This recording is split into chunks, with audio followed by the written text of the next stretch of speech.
Welcome along to the Deep Dive. We're here to help you get a real grip on important trading ideas without drowning you in jargon or endless data. That's right. We know your time is valuable, and you're looking for, well, actionable insights. And today, we're diving into the work of a genuine legend in the trading world, William D. Gann. Yeah, W.D. Gann. Active quite a while back, born 1878, passed in 55, but his ideas, they still resonate. Definitely. He had this unique mix, didn't he? Technical analysis, geometry, even time cycles, and some say ancient maths. All aimed at understanding market movements, predicting them even, which is, the holy grail for many traders. It is indeed. Now, Gann left behind a lot, including his famous 28 golden rules for trading. We're not going to try and tackle all 28 today. That'd be a bit much. A marathon. Oh, yeah.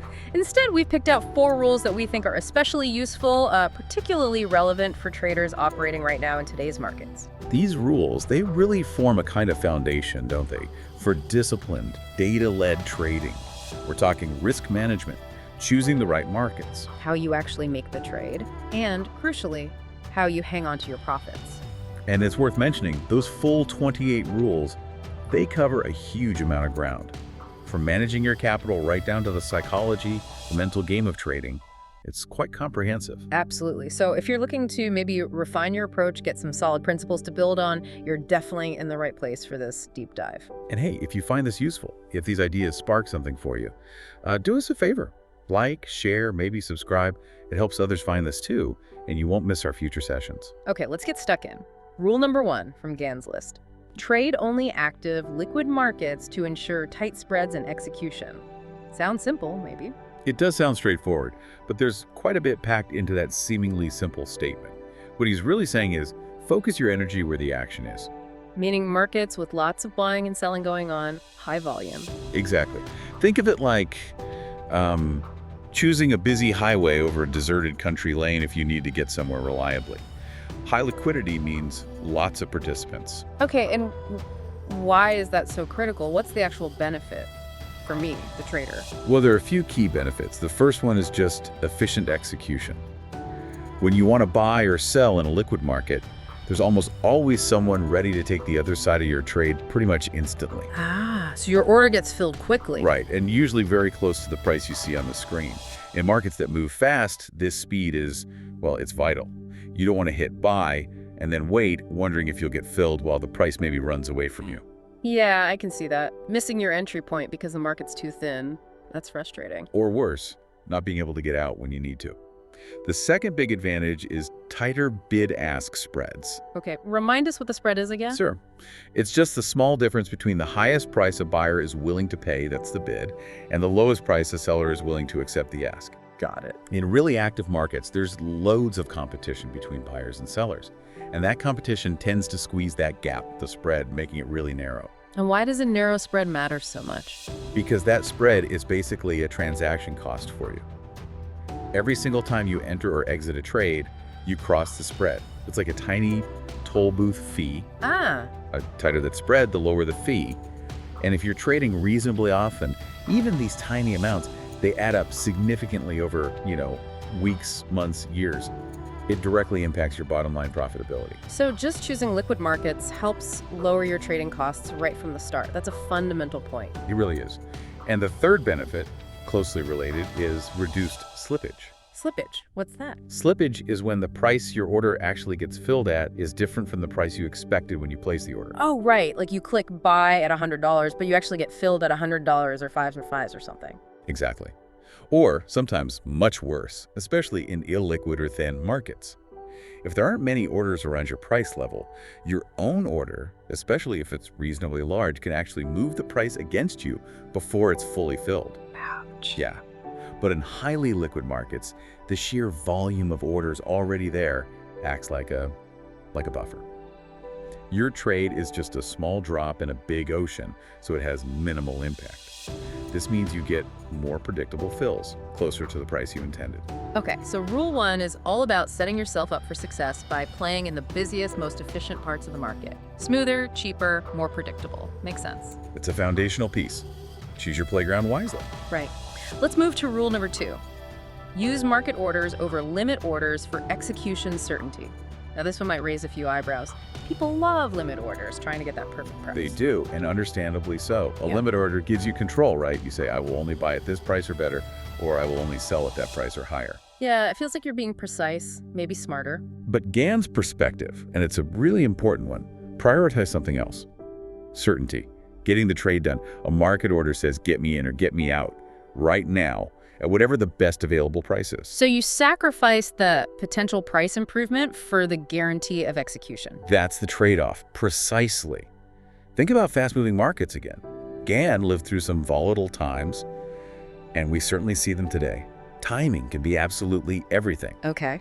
If you place a limit order to buy, let's say, just below the current price, hoping for a small dip, what happens if the market just takes off upwards and never dips back to your price? You miss the move completely. You're left standing on the platform while the train leaves. Exactly. Okay. You identified a potentially good trade, but your attempt to squeeze out an extra few cents meant you didn't participate at all. Missed opportunity. And I guess the flip side is even more dangerous, trying to get out of a losing trade. That's often where it bites hardest. Yeah. Imagine a stock is falling and you decide to cut your losses. You place a limit order to sell, maybe hoping for a tiny bounce back first. Right. But what if the market just keeps plummeting? Your limit order sits there, unfilled, while your losses mount far beyond what you intended. You didn't get out when you needed to. Oof. Yeah, that's a scary scenario. Gann's point was that sometimes the most important thing is just to act decisively. Get in when you see the setup, get out when your stop loss is hit or your target is reached without fail. Market orders guarantee that action. So while you might sometimes leave a tiny bit of money on the table compared to a perfectly placed limit order, You gain the certainty that your decision is actually executed in the market. In many situations, especially when managing risk, that certainty is priceless. It's about control over action, not just price. okay, that provides a really clear rationale for prioritizing market orders, especially when timing is key. Let's look at Rule 3. Avoid scalping for small profits. Focus on high probability, larger moves. Ah, yes, scalping. We should probably define that quickly. Good idea. Scalping is basically trying to make money from very small price changes, getting in and out of trades really quickly, often in just seconds or minutes. Yeah, dozens, maybe hundreds of trades a day, aiming for just a tiny profit on each one, hoping they add up. But Gann advised against this. He preferred aiming for bigger swings. He did. And there are some very solid reasons why. First off, remember our discussion about costs, spreads and commissions. Yeah, the toll booth fees. If you're scalping, you're hitting that toll booth constantly. Hundreds of times a day? Potentially. Even if the fee is tiny each time, multiplying it by that sheer volume of trades, it can absolutely demolish your profits. So the costs just eat away at those tiny wins. Massively. You might find you need a really high win rate just to break even after costs, let alone make a decent profit. It's a tough game from a cost perspective. Makes sense. What else? Gann was also big on trading with the trend, identifying the main direction the market is moving in and trying to capture a larger chunk of that move. Yeah. These larger moves, the significant swings, they often represent the underlying trend playing out. By focusing on capturing these, you're essentially aligning yourself with the market's momentum. That generally increases your odds of success compared to just trading the tiny, random-looking fluctuations, the noise that scalpers often focus on. So it's about finding trades with a higher probability of working out because they're part of a bigger picture, a bigger move. Exactly. Quality over quantity, perhaps. Fewer trades, but hopefully trades with a better chance of delivering a more substantial profit, one that easily covers costs and leaves something worthwhile behind. That sounds less frantic too. And that's the third point, really, the psychological aspect. Scalping is intense. You're glued to the screen, making split-second decisions, constantly managing multiple positions. Sounds stressful. It can be incredibly stressful and emotionally draining. Focusing on larger moves, maybe looking at slightly longer time frames, usually means fewer trades, less constant monitoring, and generally a calmer, less frantic approach to trading. It's often more sustainable mentally over the long haul. Lower costs, potentially higher probability setups aligned with trends, and less stress. Seems like a compelling argument against hyperactive scalping for most people. Gann certainly thought so. Focus on the substance, not just the fleeting noise. Okay, great. Let's tackle our fourth and final rule for this deep dive. Avoid guessing tops bottoms. Let the market confirm reversals. Oh, the temptation. Yes, the siren call of picking the absolute peak or the dead bottom of a move.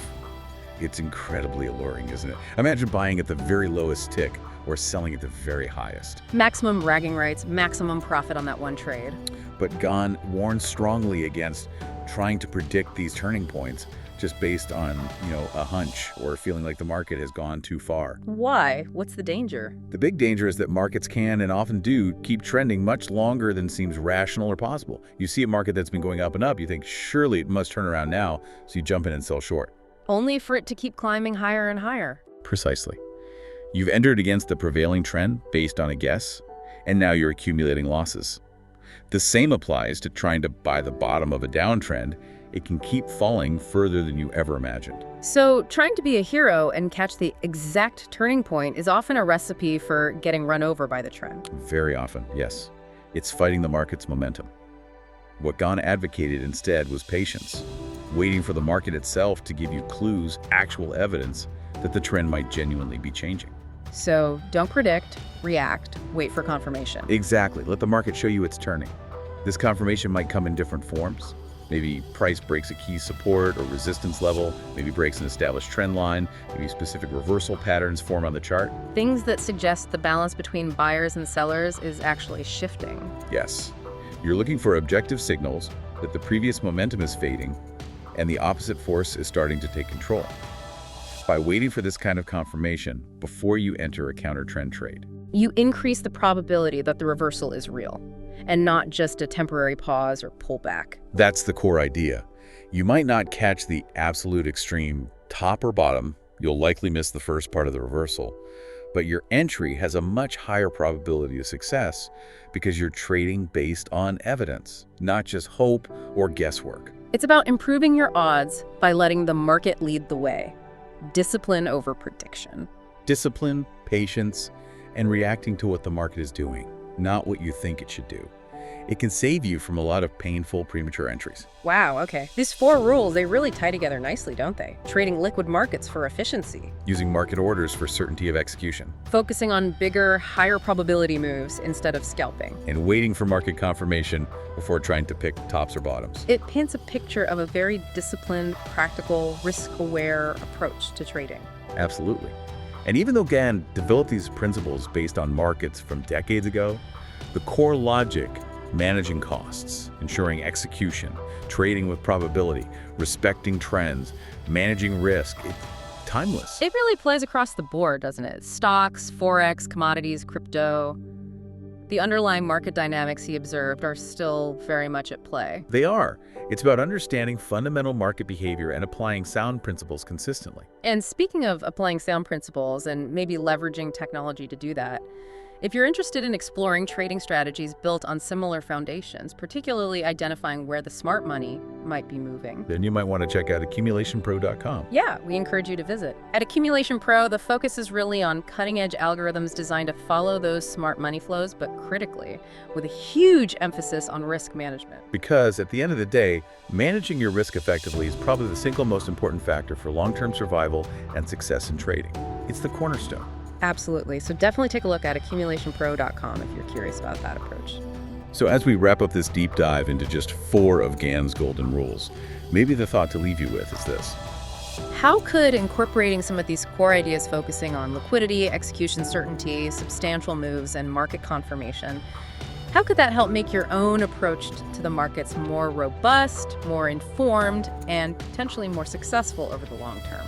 It's really about building that solid foundation, isn't it? Thinking about these principles not just as rules, but as ways to navigate the complexities of the market more effectively.